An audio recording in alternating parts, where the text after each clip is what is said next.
Hi, I'm Zuri Berry of the Boston Globe and Boston.com, and with me here is Boston Globe High School sports editor Bob Holmes. We've already gotten through 1 week of the high school football season, and of course, because you're watching the Huddle, we're going to bring you the highlights from week 1 as well, and we'll come back and we'll talk about it a little bit. On Friday, we got a chance to see Troy Flutie lead the Natick Redhawks. That's right, Redhawks. They're no longer the red and blue. They played Brookline. Flutie, son of Canadian Football League star Darren and nephew to former Boston College star Doug, exploded in the Redhawks opener. He threw 2 touchdowns, including one right here to Miguel Rodriguez, and ran for 2 more, including this 21-yard scramble in the third quarter. Natick handled Brookline easily, 47-6. On Saturday, Xaverian hosted Malden Catholic in a Catholic Conference showdown. It was a slow start for the Xaverian Hawks, but they picked things up with this 35-yard option to Hunter Tout and never looked back. Xaverian beat Malden Catholic 35-7 with Tout rushing for 102 yards on the day and 2 touchdowns. Everett went with third-string quarterback Gilly D'Souza, and the Crimson Tide got 2 touchdowns, 1 rushing and 1 receiving from Jakari Washington in a 29-7 win over Leominster, the TNG's #1 team in Central Mass. Andover put up 36 points in the second half against crosstown rival North Andover, and the Golden Warriors quarterback CJ Scarpa threw 5 touchdowns in a 50-35 win. Barnstable's Nick Peabody threw for 196 yards and 4 touchdowns in a 55-6 win over Durfee.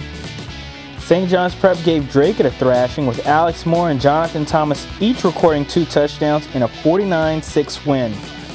Finally, the Brockton Boxers beat up on the BC High Eagles, last year's Division I Super Bowl champs. Quarterback Austin Roberts ran for 144 yards and 2 touchdowns, and the Boxers defense shut out the Eagles. Brockton 21, BC High 0. All right, Bob, so we got week 1 in the books. What is your biggest takeaway from the first week of football in Massachusetts? It has to be that the Boxers are back. Going into this year, we didn't know how Brockton was going to be. We keep waiting for them to bounce back. The past couple of years, they were 5-6 last year. They beat BC High. Great defensive effort. Looks like Brockton is back. All right, and that must put Pete Colombo at ease, the coach over there at Brockton. Can you tell us who you think was, I guess, the best player from this first week of football, somebody we can shine a little spotlight on? I think the best football player was a kid who last winter was one of the best basketball players, and that's Wareham's Darian Fernandez. 247 yards rushing, 6 touchdowns. Can't do too much better than that. All right, all right. And so moving ahead, looking ahead for week 2, what game should we all be watching and keeping an eye on going into the second week of the football season? Well, I'm still watching Brockton, and I'm doing that because they're playing Reading this week. Reading opened with a 46-2 win over Lawrence.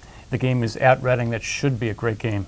All right, all right. Well, that should wrap it up for us here at the Huddle. We'll be back, of course, next week with all the highlights from week 2 of the football season. You can catch all of our coverage on boston.com/schools, and you can follow us on Facebook, Twitter, and wherever else you can get us. For Bob Holmes, I'm Zuri Berry. We'll catch you next week.